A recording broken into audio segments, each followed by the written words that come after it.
네, 조정인 듯 하면서 다시 상승세를 보이는 시장인데요. 오늘 시장의 핵심 이슈들 진단하고 전략 세우겠습니다. 네, 오늘은 바로운 파트너스 이재준 대표님과 함께 이야기 나눠보겠습니다. 대표님 어서 오십시오. 네, 안녕하세요. 네, 오늘 이슈 하나씩 볼게요. 먼저 이재준 대표님이 골라오신 이슈인데요. 희정 앵커가 소개해 주십시오. 네, 전후 복구, 건설, 그리고 라는 기사가 되겠습니다. 국내 주요 건설사들이 종전 이후 열릴 중동 재건 시장을 새로운 수주 돌파구로 보고 있습니다. 이번 전쟁으로 손상된 중동 지역 에너지 인프라의 복구 비용은 최대 88조에 이를 것으로 추산이 되고 있고요. 종전과 함께 멈춰있던 신규 발주가 하반기부터 재개될 것이라는 전망이 힘을 얻고 있습니다. 다만 이란 제재 등 영향으로 아직 투자에 신중해야 한다는 의견도 나오고 있습니다. 네, 종전에 대한 기대감으로 1차적으로 이제 수혜를 생각할 수 있는 섹터가 건설이잖아요. 네. 근데 어제는 강했는데 오늘을 보면 건설주들이 일제히 한 4, 5% 정도 이제 조정이 어제 대우건설 같은 것도 엄청 강했잖아요. 맞습니다. 네. 오늘의 약세는 어떻게 일단 단기 이슈가 소멸된 걸로 봐야 됩니까? 건설주 시각 어떠세요? 이제 이 대표님? 네. 네. 일단 건설 대표주가 그 전일에 좀 크게 오른 부분들이 예. 있습니다. 네. 근데 이제 우리가 체크해야 될 부분은 이제 6월 19일 날 이제 서명이 있을 예정, 18일 서명이 있을 네. 예정입니다. 네. 그게 이제 이 아직까지 불확실성이 남아 있다는 거기 때문에 단순한 좀 차익 시전으로 저는 생각을 하고 있고요. 그 건설업종 자체가 지금 그 연초 대비했을 때 약 85% 올랐습니다. 굉장히 많이 올랐죠. 반도체보다는 좀 적게 오른 부분들이 있긴 하지만 여전히 건설업종이 굉장히 그 크게 오른 이유 중에 하나는 중동 쪽 관련된 재건 기대감도 있겠지만 이 수주 쪽 관련된 부분들이 계속해서 지금 실적이 잘 나오고 있기 때문에 라고 좀 보여집니다. 결국 실적으로 현재는 주가가 업종이 계속 잘 가고 있다라고 보여지고 있고요. 일단은 지금 봤을 때 건설업종이 이 업종 자체의 구조적인 부분들을 보면은 수주 타임라인에 대한 부분들은 우리가 좀 체크할 필요가 있습니다. 건설업종 대표적인 수주 업종인데 수주를 받고 나면 한 3개월에서 6개월 정도의 시차 걸면서 이제 실적이 반영이 됩니다. 그 실적 반영되는 것 부분 때문에 아마 하반기 때 부분들이 이제 재건에 대한 부분들이 만약에 나타나게 되면은 충분히 또 리레이팅이 가능한 부분들이라고 좀 생각을 하고 있고요. 두 번째는 뭐냐면 그 최근에 그 우리가 그 과거에 있던 우리 건설업종에 대한 수주 전략들이 경쟁 입찰 방식이었는데 이제 지금 현재는 뭐냐면 바로 수의 계약 방식으로 합니다. 즉 어떤 방식으로 수의 계약을 하게 돼 경쟁 입찰 자체에 들어가면은 이 건설 가격에 우리 입찰 가격 자체를 다운시켜가지고 그렇죠. 경쟁에 네. 들어가려고 하는데 이 수의 계약들은 뭐냐면은 우리가 가격을 컨트롤할 수 있다는 겁니다. 건설사 입장에서. 그렇기 때문에 건설사에 대한 이익 마진이 더 현재 바깅 파워가 생겨서 이익 자체가 더 높아질 수 있다는 부분들이 아마 지금 현재 건설업종 전반적으로 좀 투심을 긍정적으로 보고 있는 게 아니냐라고 생각이 들고요. 그래서 오늘 조정 자체는 어떻게 보면은 추가 매수를 들어갈 수 있는 구간이라고 좀 보여집니다. 오늘 같은 구간에서 오히려 진입할 타점으로 말씀을 해주셨고요. 함께 볼 수 있는 건 철강, 강관 함께 볼 수 있겠습니다. 40년 만에 K스틸법이 시행이 된다고 하는데 아무래도 이 중국의 저가 공략에 대해서 어느 정도 대응하기 위한 법으로 보여집니다. 기존에 어제 강했었던 원전에도 분명히 철강이 필요할 거고 재건에도 철강이 필요할 건데 혹시 조금 전에 살펴본 건설주처럼 단기 반짝 반등이면 어쩌나 싶은데 우선 그 부분에 대해서는 저가 매집으로 대응해봐도 괜찮다 언급을 해주셨고 그러면 철강 강관의 경우에도 궤를 같이 그려갈 수 있는 건지 그러면 특별히 보시는 종목 혹시 있을까요? 네, 철강 강관 입장에서는 매크로 시각 부분과 현재 이 중동 재건 관련된 부분들이 좀 복합적으로 좀 설명을 드려야 될 것 같은데요. 앞서 말씀드렸던 것처럼 건설주가 가면 철강주가 같이 가는 상관관계가 굉장히 높습니다. 특히 이제 사우디라든지 그쪽 관련해서 정유가스 시설이 피격됐잖아요. 그러면 이 안에 들어가는 게 결국은 그 철강 관련된 그 파이프라인 관관이 대규모로 필요합니다. 그런 부분들 때문에 아마 이 효과들이 있고요. 두 번째 이제 매크로적인 부분들 관련된 부분은 유가입니다. 유가가 아무래도 헤르무즈 유럽을 이제 본격적으로 좀 완화가 되고 통행이 된다면 유가가 하락에 대한 시장 기대감이 있겠죠. 그렇게 되면 그 시추 관련된 부분에서 매출이 증가할 수 있습니다. 그 시추에 들어가는 유정관이 들어가는데 그 유정관 관련된 부분들이 이 철강 쪽에 강간 쪽의 부분에 또 긍정적인 부분이라고 보여질 수 있을 것 같고요. 그래서 종목을 좀 말씀드리면 세아제강을 좀 긍정적으로 봅니다.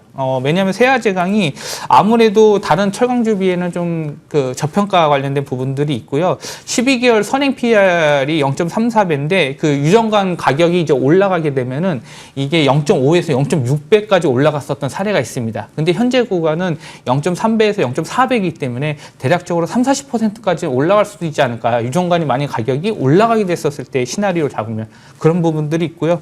그 지금 다른 부분들에서 중국이 아세안 가격 관련된 부분에서 지금 미국에서 그 반덤핑 관세에 관련된 부분들이 있거든요. 그 반덤핑 관세하면 우리나라의 국내 관련된 부분들이 좀 반사이익이 받을 수 있다라는 시장에 대한 또 이야기가 있기 때문에 그런 부분들도 같이 체크하면 좀 긍정적으로 볼 수 있을 것 같습니다. 네.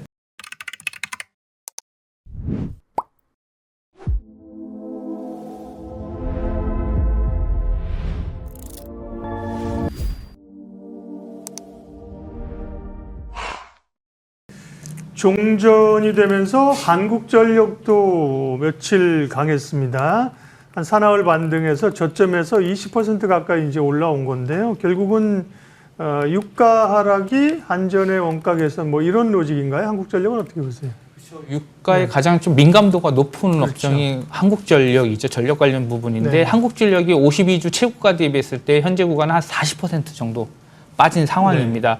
근데 이게 그 올라갔었을 때 부분은 중동 정례 국면했을 때 두바이유가 약 60에서 한 70달러 선이었거든요. 그때는 이제 한전 자체 시각 자체가 마진 개선이 될 수 있다라는 부분들이 있었습니다. 그런데 이제 유가가 이제 급등을 하면서 오히려 이 구간이 또 안 좋아진다라는 것들이 있는데 한국전력 자체도 시차적으로 이 실적이 반영되는 부분들이 있다 보니까 결국은 2분기 때, 3분기 때는 실적이 좋지 않을 것으로 보여집니다. 이런 것들이 반영이 되니까 보통 2개월 정도 시차가 있기 때문에 그리고 나서 지금 완전히 하락된다면 어쨌든 주식이라는 것은 기대감을 가지고 투자를 하는 부분들이기 때문에 결국은 다시 턴어라운드가 될 수 있다라는 거거든요. 이익이 개선될 수 있다라는 부분이거든요. 그런 측면에서 봤었을 때는 오히려 한국전력의 투자에 대한 접근은 2분기 실적이 나오고 나서 오히려 들어가는 것들이 소멸이 되고 악재를 소멸시키고 하는 것들이 좋지 않을까라고 보고 있습니다.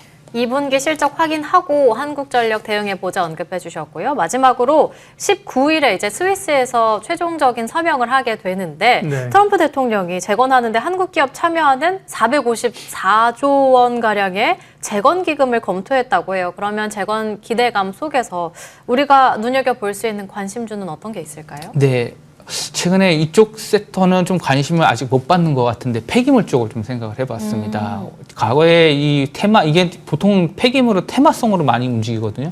특히 이제 태풍 시즌이 되면 이런 거나 또 재해 관련된 부분들 그런 것들 이슈가 나오면은 폐기물은 그 단기 섹터로 좀 움직이는 경향이 있습니다. 그런데 보면은 이 회사들이 폐기물들이 펀더멘털을 튼튼합니다. 독과점 사업이기 때문에 진입 장벽이 굉장히 높은데 일단 재건 관련된 부분에서 우리가 이 폐기물들을 다 수거해야 되잖아요. 수거하고 철거하는 부분들이 있다 보니까 그 관련해서 폐기물 업체들이 아무래도 진입이 되는 부분들이 있을 것 같고요. 두 번째 제가 보는 거는 국내 정책 관련된 부분입니다. 지금 서울시 정부 정책에서도 재개발, 재건축에 대한 호수를 늘린다는 부분들이 있거든요. 결국은 다 뿌개고 철거를 해야 되는데 결국 그 안에서 건설 폐기물들이 나온다라는 거죠. 그런 입장에서 봤었을 때는 정부 정책 관련된 부분과 이 재건 관련된 부분들 동시에 좀 받아볼 수 있지 않을까. 그 종목 대표적인 종목으로 저는 이 인선 ENT를 보고 있고요. 국내 대표적인 그 업종 폐기물 업체 중에 하나입니다. 그리고 이 폐기물 업체는 좀 자산 가치 PBR 수준으로 봐야 되는데 0.4에서 0.6배 수준밖에 안 되거든요. 그러니까 결국 자산주로서에 대한 메리트가 있고 이 수혜나 테마 관련된 부분들도 같이 본다면 현재 구간은 좀 매력적인 구간이다라고 좀 보여집니다. 근데 폐기물 처리라는 게 주로 이제 자국이 속한 곳 지역적으로 이제 뭐 우리나라에서 수요지 이게 뭐 전쟁에서 뭐 이란에 대한 재건 수요 이런 거하고는 직접 관련이 없는 거 아니에요? 그렇죠. 예. 보통 그래서 제가 아까부터 테마라는 말씀을 드렸었잖아요. 테마 때문에 움직이면 주가가 올라갔을 때 얘기를 하면 좀 부담감이 있는데 네. 주가가 내려갔을 때 폐기물에 대한 테마를 얘기를 드리는 거고요. 그 외에는 이제 국내 정부 정책에서 실질적인 이익이 발생하는 부분들은 아까 말씀 재건축 재개발 관련된 부분으로 접근하시면 될 것 같습니다. 네. 재건과 관련된 여러 섹터를 점검을 해봤고요. 다음 이슈 제가 올라온 내용입니다. 확인하겠습니다. SK 스퀘어인데요. 네. SK 하이닉스의 주주하는 기대감이 커지면서 SK 스퀘어가 최대 수혜주로 부각을 받고 있죠. 실제로 하이닉스가 배당을 늘릴 경우 SK 스퀘어의 배당 수입이 늘어나고요. 이것이 다시 SK 스퀘어의 자체 주주 환원 확대 여력으로 연결될 수 있기 때문에 증권가에서 좋은 분석을 내놓습니다. 오늘 SK증권에서는 목표주가를 145만 원에서 185만 원으로 상향 조정했습니다. 네, 뭐 SK 하이닉스도 사실 잘 가는 흐름들인데 어제 주주하는 얘기 나오면서 물론 회사 측은 조금 조심스러운 입장을 내비치긴 했는데요. 스퀘어가 확실히 더 주목을 받고 있는 거죠. 지금 시점에서는 또 하이닉스는 뭐 기관들이 살 수 있는 제한도 좀 있다고 하고 하이닉스를 좋게 보면 하이닉스보다도 스퀘어가 지금 더 매력적입니까? 아, 네. 지금 앞서 좀 그래프 차트가 나온 부분도 네. 보면은 스퀘어랑 하이닉스 차트가 굉장히 유사합니다. 즉 상관관계가 굉장히 높다는 거죠. 네. 하이닉스가 올라가면은 스퀘어도 같이 따라 올라가고. 그러니까 이 부분에 있어서는 결국은 스퀘어는 지주사다 보니까 네. 결국은 지주사는 자회사의 실적에 대한 부분들로 밸류를 평가를 받는 거거든요. 근데 현재는 하이닉스에 대한 부분들이 지금 스퀘어에 대한 부분들 모멘텀으로 가지고 갈 수 있다라는 걸로 지금 논리를 지금 보고 있기 때문에 결국 하이닉스가 떨어지면은 스퀘어에 대한 매력도도 죽해지겠죠. 즉 무슨 말이냐면은 반도체 업황이 좋은다면 스퀘어를 가지고 가는 것도 굉장히 좋다라는 부분입니다. 다만 반도체가 좋다고 하면은 스퀘어보다 하이닉스를 가져가는 게 더 좋다라는 거고요. 만약에 반도체 업종이 안 좋다고 하면은 스퀘어가 갖고 다른 사업부 이 일부 지주사의 투자 중에 하나가 바로 하이닉스이기 때문에 다른 사업 분산이 된다는 부분에 있어서는 오히려 스퀘어가 더 안정적이다라고 볼 수 있을 것 같고요. 그래서 지금 백조 관련된 이 SK 하이닉스에서 주주 환원 정책에 대한 프로그램 관련된 부분을 어제 언급을 했는데 결국은 이 시나리오는 뭐냐면은 AI에 대한 어떤 패러다임, 이 캐펙스 사이클과 이런 부분의 실적이 온전히 잘 반영이 됐을 때 이런 시나리오가 가정한다고 보고 있거든요. 그리고 요거 하나 이제 주주환원 달래기로서에 대한 유상증자 관련된 부분 때문에 지금 이 100조짜리 정책이 나온 거고 결국은 반도체 업황은 단기적으로 저는 2분기까지 좋게 보고 있습니다. 그러면은 투자 전략적으로 살펴봤을 때는 하이닉스를 먼저 보는 게 맞을 것 같고요. 2분기 실적이 2분기 실적이 끝나고 나면 오히려 스퀘어 쪽으로 좀 보는 게 좋지 않을까라는 생각을 가지고 있습니다. 2분기 전까지는 하이닉스, 2분기 후부터는 스퀘어도 긍정적으로 바라봐도 괜찮을 것 같다. 그렇죠. 그리고 추가적으로 하나 더 하면 앞서 이제 기관 투자자 관련해서는 포트폴리오 관련된 편입인데 하이닉스에 대한 비중이 굉장히 높아졌어요. 리밸런싱을 해야 돼요. 그래서 상대적으로 대체할 수 있는 종목을 스퀘어로 보고 있는 거거든요. 그 수급적인 이슈가 들어올 수 있다. 측면까지 좀 말씀드릴 수 있을 것 같습니다. SK 하이닉스 하면 스퀘어. 그런데 이 두 종목이요. 오늘 조금 전에 사상 최고가 경신까지 나왔습니다. 반면에 삼성전자의 경우에는 오늘 조금 쉬어가고 있는데 삼성전자 하면 혹시 삼성물산 이렇게 좀 묶어봐도 되는 건지도 궁금하고요. 삼성물산이 건설주로 묶여서 오늘 좀 밀리는 건지 삼성전자 그리고 또 지금은 파란불이 들어와 있잖아요. 이런 눌림목에서는 계속해서 뭐 2분기 전까지 모아가는 전략은 어떨까요? 네, 일단 어제 SK 하이닉스의 주주 환원 관련된 이슈가 나오는 게 아무래도 수급 자체가 하이닉스 쪽으로 좀 더 몰린 것 같고요. 아무래도 삼성도 이런 그 기사들을 좀 계속 모니터링을 하겠죠.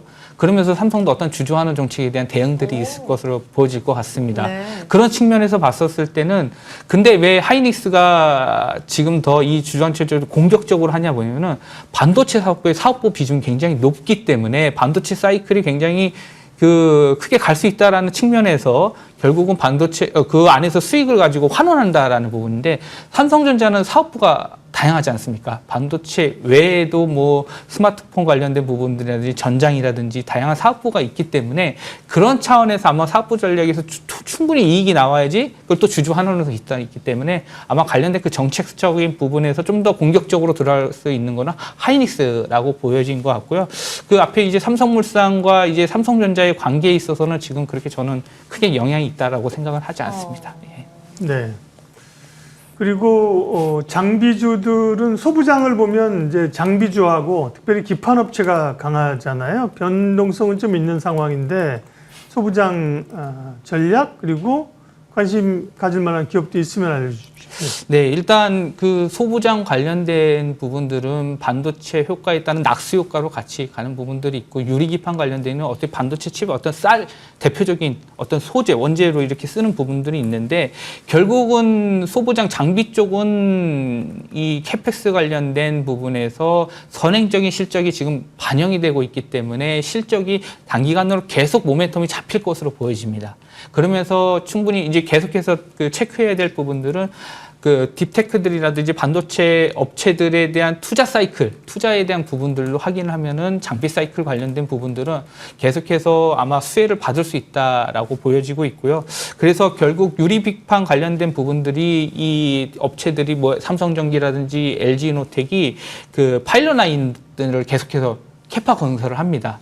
결국은 전방에서 좋기 때문에 추가적인 캐파 증설로 같이 간다 보고 있어서 그런 부분들 측면에서는 매출 성장성에 대한 부분들은 이거는 우리가 충분히 좋게 나올 수 있을 것이라고 생각을 하고 있고요. 그래서 제가 이 종목 중에 캠트로닉스라는 회사를 같이 보고 있는데, 캠트로닉스는 반도체 쪽 관련된 부분은 OLED 시각 쪽 관련된 회사입니다. 그리고 반도체 소재, 유리기판 쪽을 하는데, 이 회사에 대한 부분들이 아무래도 전방에서 좋은데 여전히 지금 실적에 대한 부분, 주가 측면에서는 아직 좀 많이 못 오르는 경우가 있습니다. 그렇기 때문에 추가적으로 가격적인 부분에서는 좀 메리트가 있는 구간이다라고 좀 보고 있습니다. 두 번째 반도체 이렇게 정리해 보도록 하겠고요. 마지막으로는 제가 골라온 이슈 체크해 보도록 하겠습니다. 바이오는 언제쯤? 미국 정부에 의해 중국 군사기업으로 공식 지정이 됐었던 중국 최대 의약품 CDMO 기업 우시앱텍이 미국 국방부를 상대로 법적 소송을 전격 제기했습니다. 미국 생물보안법의 최종 공표를 앞두고 미중 바이오 패권 전쟁이 법정 공방으로 번지면서 글로벌 공급망의 불확실성이 극대화되고 있습니다. 바이오가 지금 엄청 강세인데요. 코스닥이 지금 1.5% 상승하면서 강한 모습을 보이는가 했더니 바이오주들이 10% 넘게 강한 흐름들 마침 우리가 얘기하고 있는데요. 바이오 강합니다. 예. 맞습니다. 사실 바이오 관련해서는 저희가 언제나 언제쯤 갈까 맞아요. 이런 수식어가 좀 붙게 되는 것 같은데, 그래서 대표적인 CDMO로 봤을 때는 뭐 삼성 바이오로직스 그리고 셀트리온 볼 수 있겠습니다. 우선은 이 기사에 나왔듯이 미중의 패권 전쟁에서는 수혜를 분명히 받을 건데, 문제는 모두가 예상하고 있는 금리 인상 가능성에는 또 악재로 받아질 거 아니에요. 지금 자리는 어떻다고 보세요? 네, 바이오주들이 어떻게 보면은 코스닥들이 많이 편입되어 있는데 많이 빠졌죠. 그러다 보니까 오늘 코스닥 쪽의 섹터가 좀 코스닥이 좀 강하게 올라가고 있다고 보여지는데, 바이오주들은 사실 실적을 가지고 가치를 평가한다는 게 좀 무의미하다고 보여집니다. 현재 왜냐하면 우리가 할 만한 신약 개발 관련된 부분들에 대한 파이프라인을 가지고 임상에 대한 마일스톤을 가지고 가치를 평가하거든요.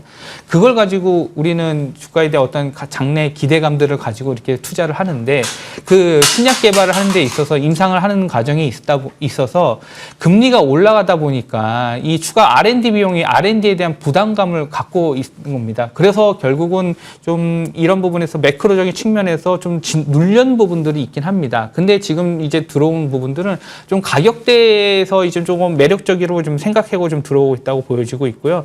결국 이 CDMO 쪽 관련된 부분들은 신약 개발들이 계속 좀 많이 이루어져야지 결국 위탁 생산을 이제 바이오로직스가 하겠죠. 그런 부분들 입장에서는 앞으로 신약 개발의 임상에 대한 스케줄들이 계속해서 하반기 때 좀 몰려 있는 부분들이 있습니다. 그러면 바이오로직스에 대한 부분들은 좀 긍정적인 시각을 가지고 있습니다. 그리고 마찬가지로 이제 그 셀트리온을 좀 보면은 셀트리온 관련된 부분들도 결국은 이쪽은 신약 개발 쪽 관련된 진펜트라라는 이 파이프라인이 있는데, 미국 성장 관련된 부분들에서 현재 26년에 한 120% 성장할 것으로 보고 있거든요. 그러니까 이 셀트리온은 투자한 포인트는 결국은 미국 관련된 부분들을 좀 계속해서 체크를 해야 돼요. 임상테크라든지 그 상용화 관련된 부분들. 그렇기 때문에 미국에서는 지금 바이오 시뮬러 관련된 좀 우호적 환경이 조성이 되기 때문에 양 종목 다 관심을 갖고 보되 우선적으로 1차적으로는 좀 바이오 로직스 쪽에 좀 더 그리고 비만 쪽에서 D&D 파마텍이 오늘 16% 올라요. 이제 기술 수출 기대감이고, 한미약품도 근손실 방지, 근육 증가형 비만 신약 얼마 전에 기술 수출도 있었고요. 비만 쪽에서 D&D 파마텍 한미약품 잠깐 평가해 주시고, 시간상 바이오 시총 상위 종목 가운데 또 어떤 종목들 보면 좋을지 함께 좀 마무리해 주십시오. 네. 네, 최근에 빈약 관련해서 제가 조금 새로운 부분은 네. 우리가 살만 빠지는 부분들만 생각했는데 이제 근육량도 키우는 신약을 우와. 그거 보면 또 혁신이 되는 거거든요. 네. 그 관련된 게 바로 이제 한미약품입니다. 그렇죠. 예. 예, 한미약품이 아마 그 기술 부분들이 이제 통계적, 임상적으로 검증이 된다고 하면은 분명히 이것도 패러다임 하나 전환가 되는 거기 때문에 결국은 그 한미약품을 좀 긍정적이게 보는 부분들인 거고요. D&D 파마텍은 아직 이 라이센스 아웃까지 실현되기까지 현금 흐름을 좀 체크해야 되는 부분들이 있기 때문에 오히려 좀 그런 부분들은 좀 같이 좀 보시면 좋을 것 같고 그럼 앞서 좀 말씀해 주셨던 부분 중에 대표적인 종목으로는 한미약품을 긍정적으로 보되 또 네. 다른 한 종목 중에 알테오진하는 그 코스닥 보면은 시중 대장주가 있죠. 예. 그래서 알테오진도 같이 보시면 좋을 것 같습니다. 네. 오늘 바이오 얘기가 좀 되겠는데요. 바이오 말씀하신 것처럼 계속해서 조금 양치기 소년이었는데 오늘 강한 흐름으로 옵니다. 오늘 이슈픽 여기까지 하겠습니다. 바로운 파트너스 이재준 대표님 함께해 주셨습니다. 고맙습니다.